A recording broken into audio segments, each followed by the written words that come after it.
Hello, everyone, and welcome to episode 19 of On the 50. Today, I sat down with Angelo Outlaw Jr., aka Jello, aka Jello Vibes.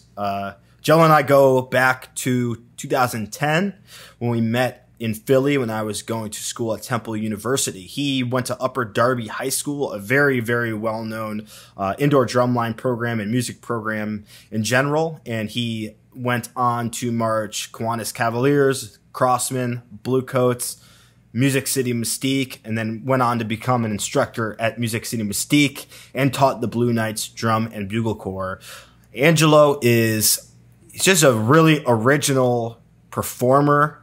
He's unlike anyone else. If you've seen the shows that he's in, he really stands out as someone with a lot of ownership over his playing and just a mastery of the emotional side of it. He is also an incredibly humble, down-to-earth guy and is just super nice, and that's just why I became friends with him in the first place. Today we talked about just a range of things. We talked about his experience coming up through the marching activity, how he got from point A to point Z. We talked about his formal schooling and sort of like his life's path and how he got to where he is today as an artist.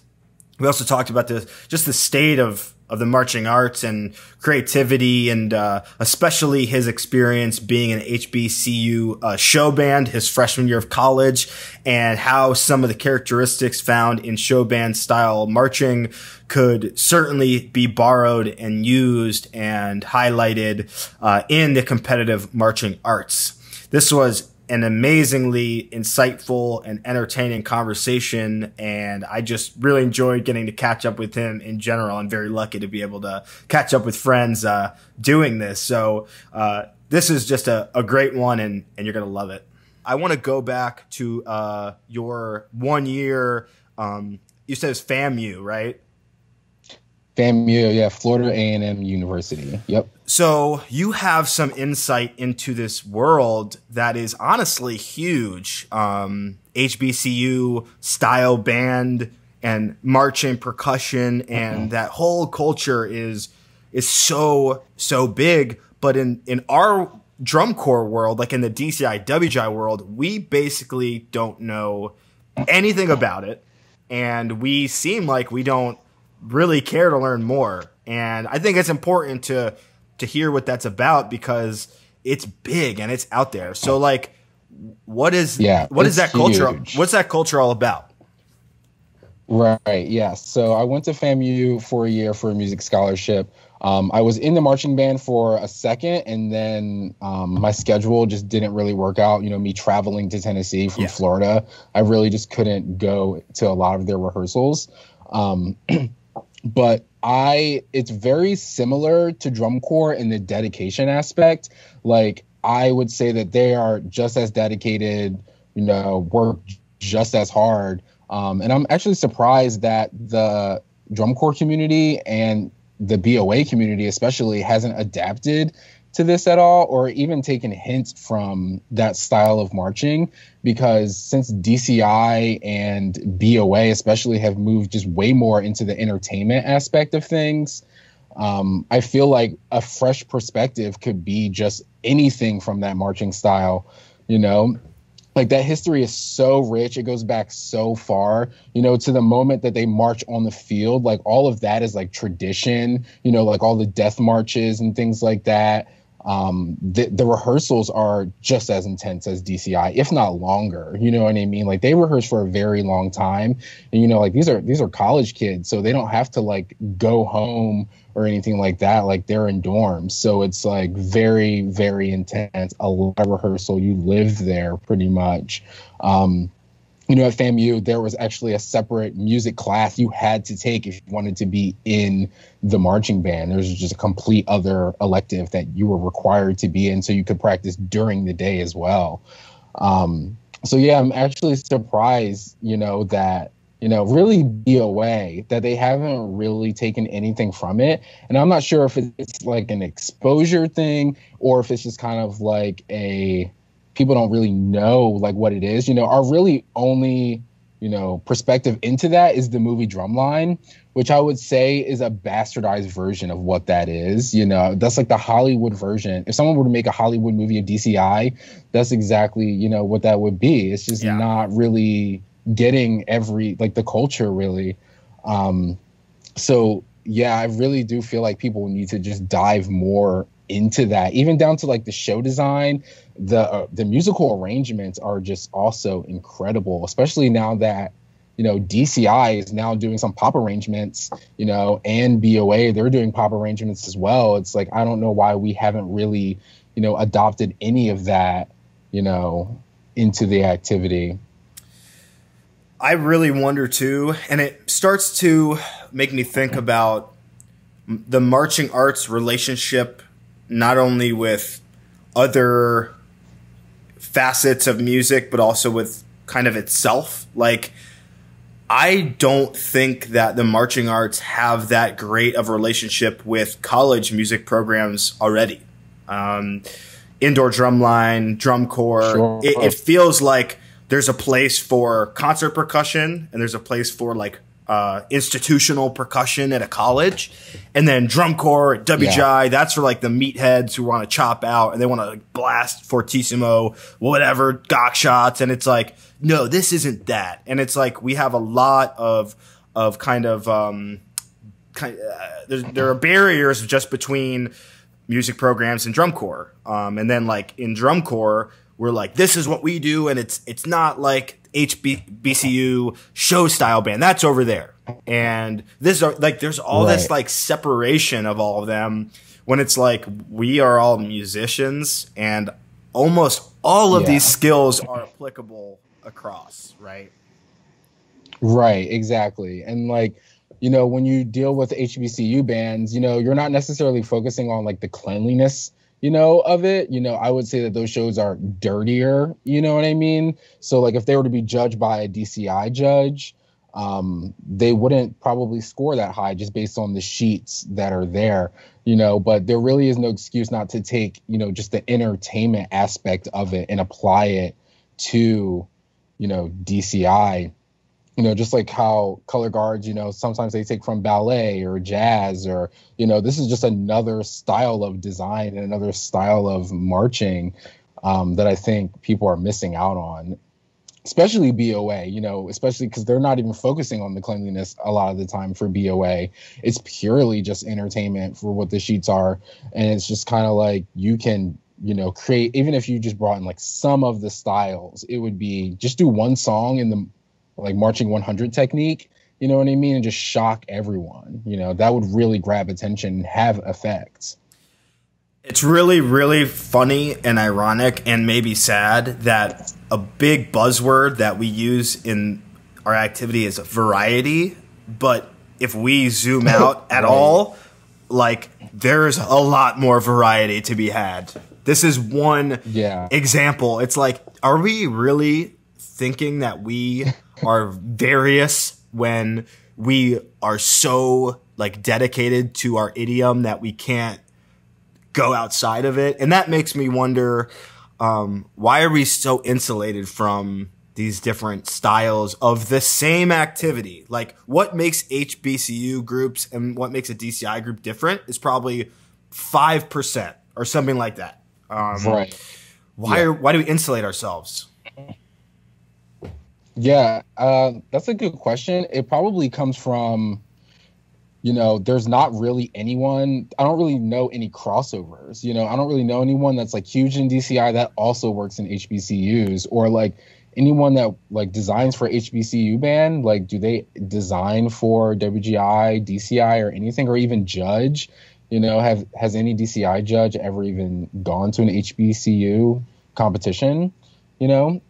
So I think it's, the people that are just, in place, that's a whole different road we can go down. It's just the judging community alone, and just the variety within that, and I think that is just stemming from that. The people that are judging these groups don't know that. So if they don't know it, then like, they're not going to get credit for it. And again, we're in competitive music. It's like variety according to who? variety according to that person's experience, their vocab. Right. And it seems like that's pretty limited parameters right now when I think truthfully, you're right. There's like almost no crossover, and then we're like judging variety. Anyone. Right. I really don't either. The example that came up for me, and it's obviously a very close example for my experience, is Travis Peterman and Jason Keller, Devin Fletcher, Tyree Miller. These are all people that were at Imperial Dynasty, which is a drill team from Delaware. Okay. Yeah, mostly black. And Travis and Jason came up in it as like the only two white guys in it.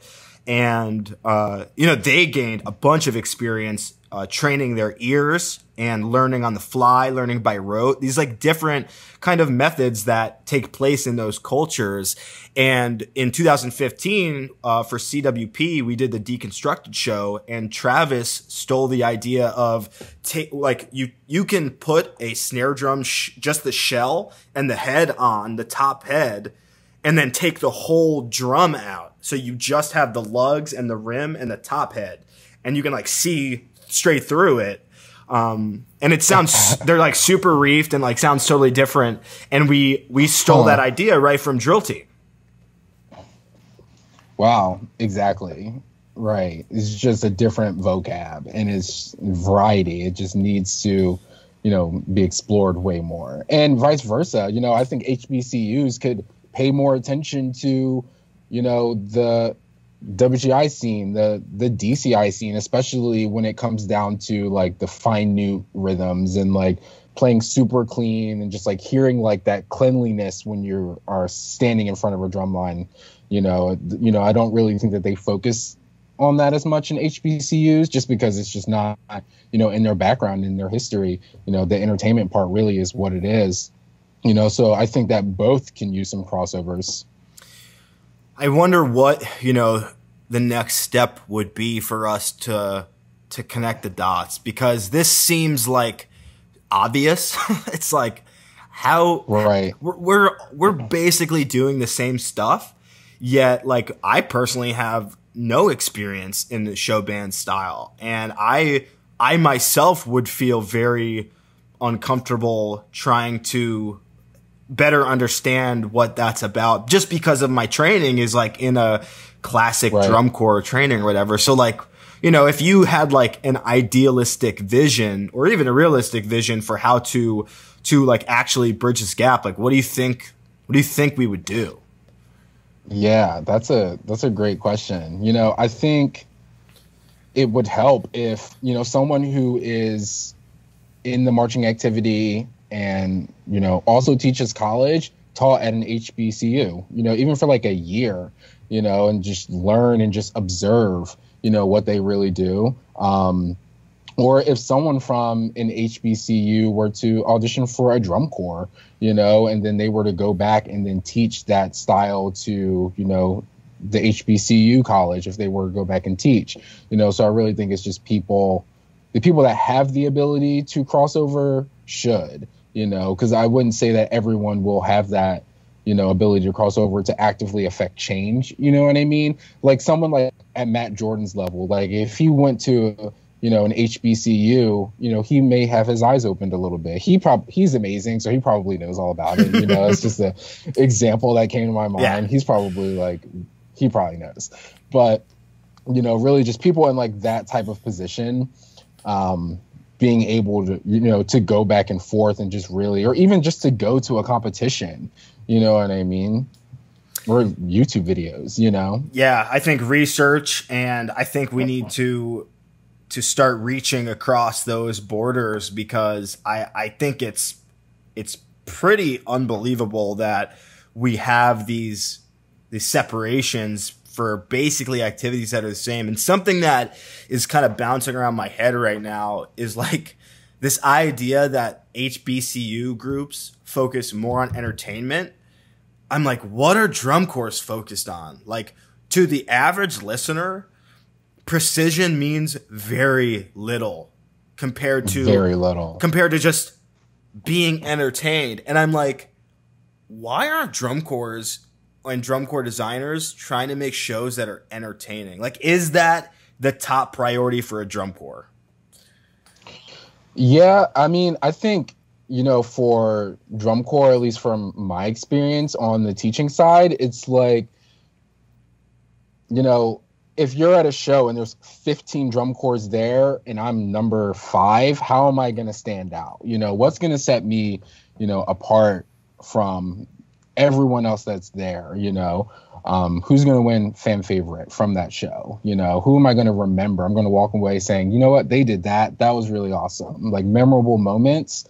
So I think that that's really what drum corps has been focusing on like the past couple of years. From my experience, just like really just having those, especially when I marched as well, actually, like I can remember those specific shows, like, Blue Coats '07 when they had the lasers on the field, you know what I mean? Like that was like a moment that like, I'm not ever going to forget, but, there's probably like 6 other shows at the show that I saw, but, that's the one scene that I took away from all of those shows.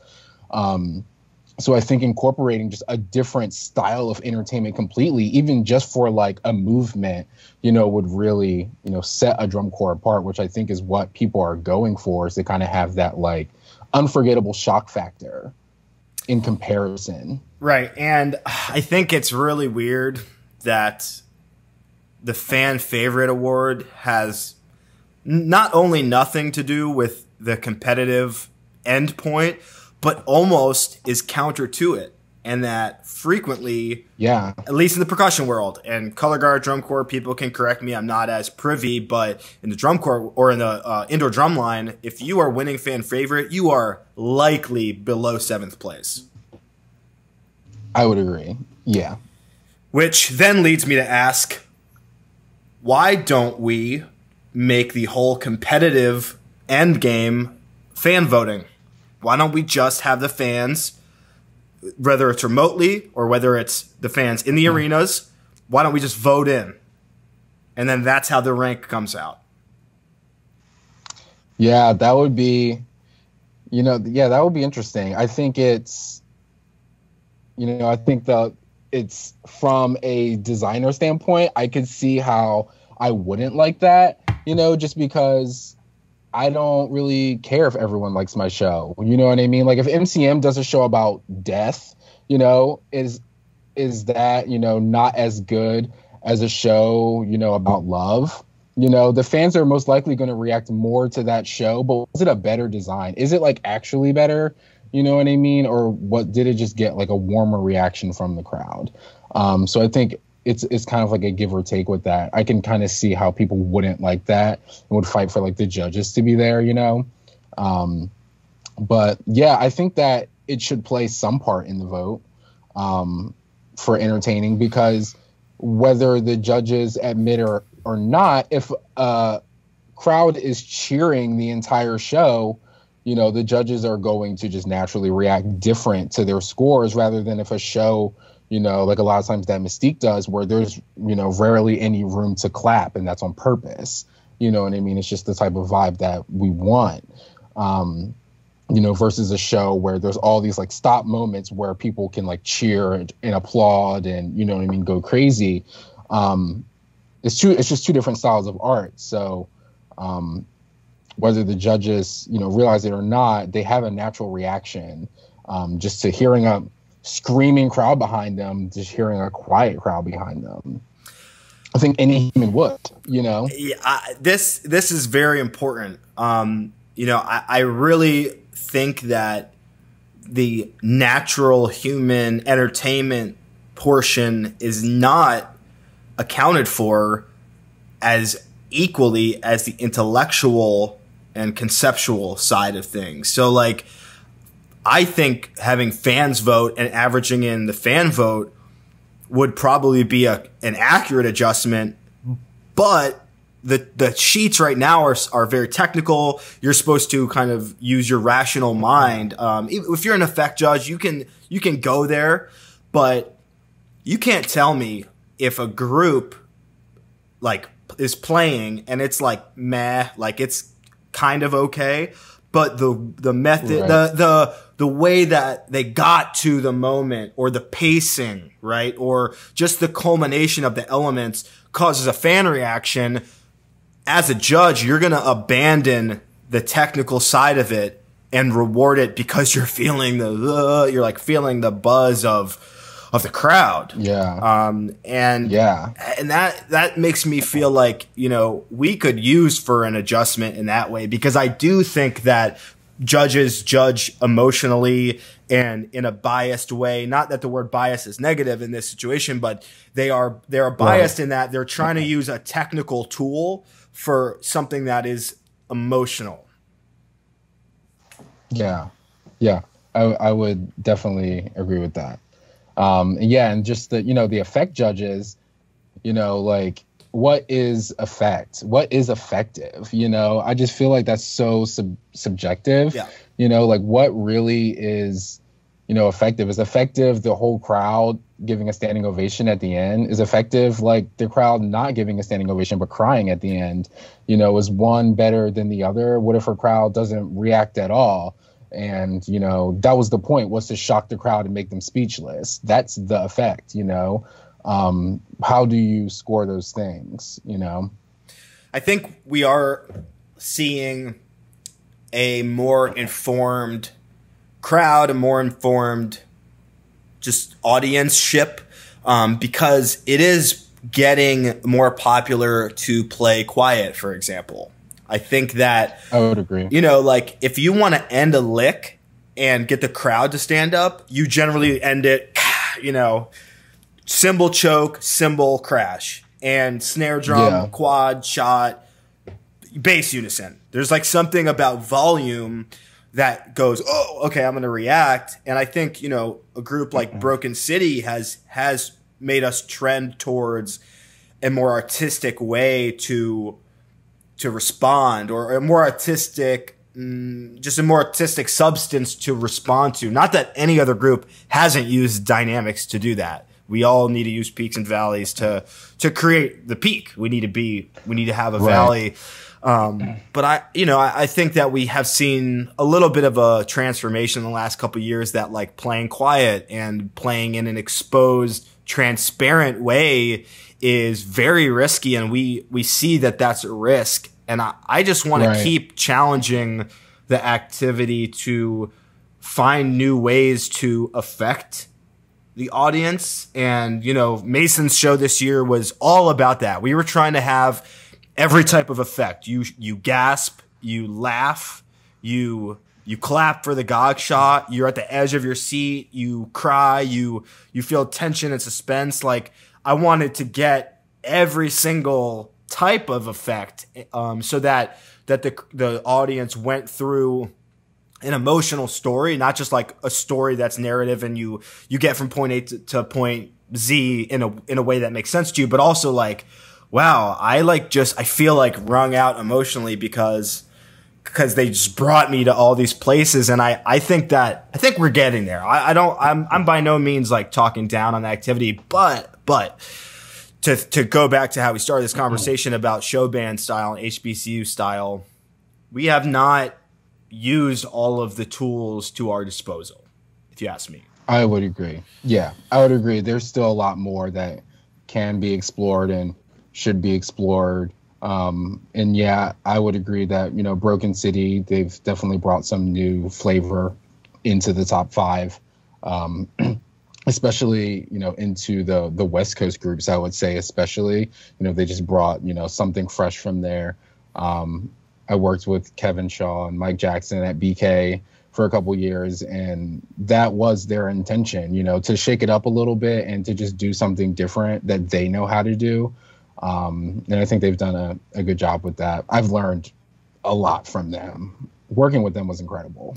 It was very awesome. Yeah, those groups, those percussion ensembles they'll be recognized long beyond the time. I think it's definitely clear that those are very like special groups, and just the care taken with what Mike and Kevin write, and the risk and just the musical artistry. It's just like, it's just very special, and I would agree. Yeah. And I mean, they were very lucky to have you too, because you're just part of that artillery. And something that comes to mind for me when we're talking about including like HBCU style, like I get really worried because we're not even willing to go beyond the instrumentation that we have assigned ourselves in drum corps. Obviously, now in indoor drumline, indoor color guard, and indoor winds, you can use any of the paradigms tools in any of the paradigms. So like you can have an indoor drumline that has a full horn line and has a full color guard. It doesn't matter. You could technically compete with one group in all three of those. And I think that is awesome. And I want to do that. I have plans for that. And I know Michael Gaines has tweeted about a group that could make guard and percussion finals. And I think that's where we should be headed. Nuts. That's really interesting. Yeah. Wow. I never thought about that, but yeah, I guess you could perform in all three.